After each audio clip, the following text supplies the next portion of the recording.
بوادر أزمة مصرية جزائرية. الرئيس السيسي يرفض الرد على مكالمة هاتفية لتبون. السؤال: لماذا اتصل تبونون بالرئيس السيسي بعد إعلانه الانتخابي بالحرب وطلب فتح الحدود؟ مصادر مطلعة من مكتب بوعلام بوعلام مدير ديوان الرئيس تبون تقول أن تبون أراد أن يعتذر للسيسي ويشرح له أن ما قاله هو مجرد دعاية انتخابية لا علاقة بالواقع، وأن الخطاب انتخابي داخلي لا علاقة لا بمصر ولا إسرائيل ولا فلسطين. واضح أن تصريح تبون ورط الجزائر، وفي خطاب سابق أعلن تبون الحرب على إسرائيل وطلب فتح الحدود لنقل الجيش الجزائري، واتهم تبون مصر بالتواطؤ لأنها تغلق الحدود.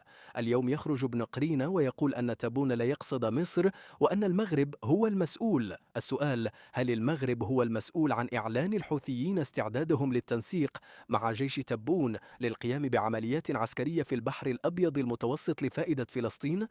في الجزائر تبون يرتكب الكوارث والعسكر يحمل المسؤولية للمغرب. هل المغرب هو الذي جعل عسكر شنغاريحة يهرب من حفتر على الحدود؟ كل شيء في الجزائر يحمله العسكر مسؤوليته للمغرب، وبما أن تبون فاقد للذاكرة والأهلية فقد يعلن عن قطع العلاقات الدبلوماسية مع المغرب. ورد المصريون على تبون: الوصول إلى غزة ممكن عبر البحر. خلقت الكلمة التي أدلى بها الرئيس الجزائري عبد المجيد تبون خلال تجمع انتخابي الأحد الماضي بقسنطينة جدلا كبيرا بعدما لجأ إلى الحديث عن القضية الفلسطينية ومعاناة الفلسطينيين في قطاع غزة جراء العدوان الإسرائيلي، مما دفع كثيرون إلى اعتبار أن تبون يحاول استغلال هذه القضية لجلب تعاطف الشعب الجزائري للحصول على أصواتهم في اقتراع 9 شتنبر المقبل.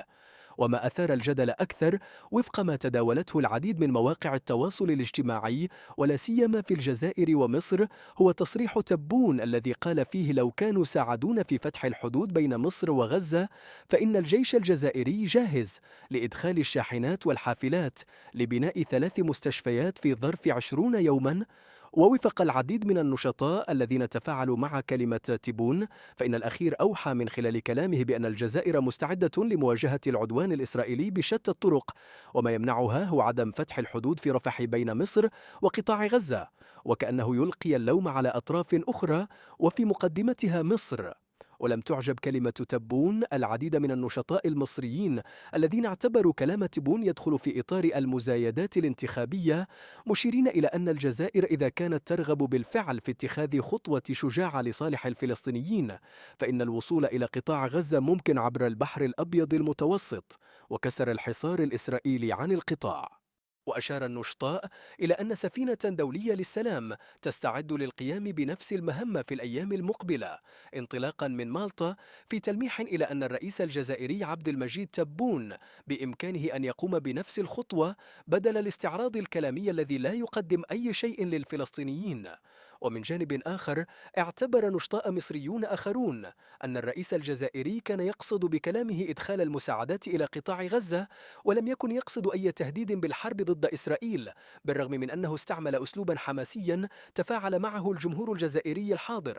هذا وتجدر الإشارة إلى أن الجزائر كانت قد وعدت مرارا بإرسال مساعدات إلى قطاع غزة، إلا أنها لم تفعل أي مبادرة إلى حدود الساعة بخلاف عدد من البلدان العربية الأخرى، وعلى رأسها المغرب الذي كان أول بلد يدخل المساعدات إلى القطاع عبر طريق بري.